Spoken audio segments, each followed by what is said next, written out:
அண்மை செய்தி.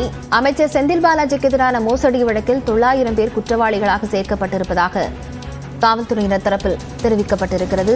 இது தொடர்பான விவரங்களுடன் செய்தியாளர் மதன் இணைந்திருக்கிறார். மதன், உயர்நீதிமன்றத்தில் என்ன தகவல் தெரிவிக்கப்பட்டிருக்கிறது? விவரங்கள். இன்று இந்த வழக்கானது சென்னை சிறப்பு நீதிமன்றத்தில் நடைபெற்றது. அதாவது இந்த வழக்கின் பின்னணியை பார்க்கும்போது கடந்த 2011 முதல் 15ஆம் ஆண்டு வரைக்கும் அதிமுக ஆட்சி காலம்.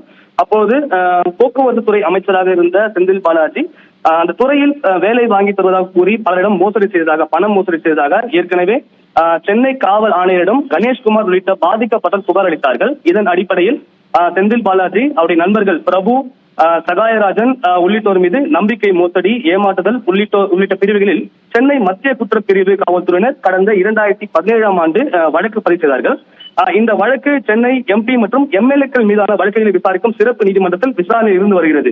ஆனால் இந்த வழக்கிலிருந்து ஏற்கனவே செந்தில் பாலாஜி உள்ளிட்டோரை சென்னை உயர்நீதிமன்றம் விடுவித்தது. ஆனால் அந்த உத்தரவை ரத்து செய்த உச்சநீதிமன்றம் இந்த வழக்கை மீண்டும் விசாரணை நடத்த வேண்டும் என்று தெரிவித்து, அது மட்டும் இல்லாமல் கடந்த ஆண்டு செப்டம்பர் 30ஆம் தேதிக்குள்ளாக இந்த குற்றப்பத்திரிகை தாக்கல் செய்ய வேண்டும் என மத்திய குற்றப்பிரிவுக்கு ஒரு உத்தரவும் பிறப்பித்தது.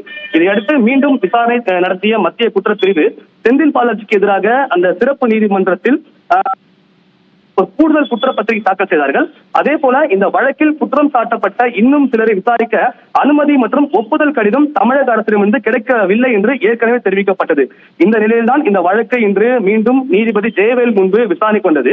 அப்போது காவல்துறை தரப்பில் கூடுதல் குற்றப்பத்திரிகை ஏற்று இந்த வழக்கை நடத்துவதற்கான அனுமதி இன்னும் தமிழக அரசிடமிருந்து கிடைக்கப்பெறவில்லை என்ற ஒரு விளக்கம் இன்று மீண்டும் கொடுக்கப்பட்டது. அது மட்டும் இல்லாமல் இந்த வழக்கை பொறுத்தவரைக்கும் தேவையில்லாமல் குற்றவாளிகள் சேர்த்துள்ளதாக சில போக்குவரத்து கழக ஊழியர்கள் சார்பிலும் ஒரு வாதம் எடுத்து வைக்கப்பட்டது. அப்போது இந்த வாதங்களை கேட்ட நீதிபதி இந்த கூடுதல் குற்றப்பத்திரிகை பொறுத்தவரைக்கும் இதில் சுமார் 900 பேர் வரைக்கும் குற்றவாளிகள் சேர்த்துள்ளார்கள்.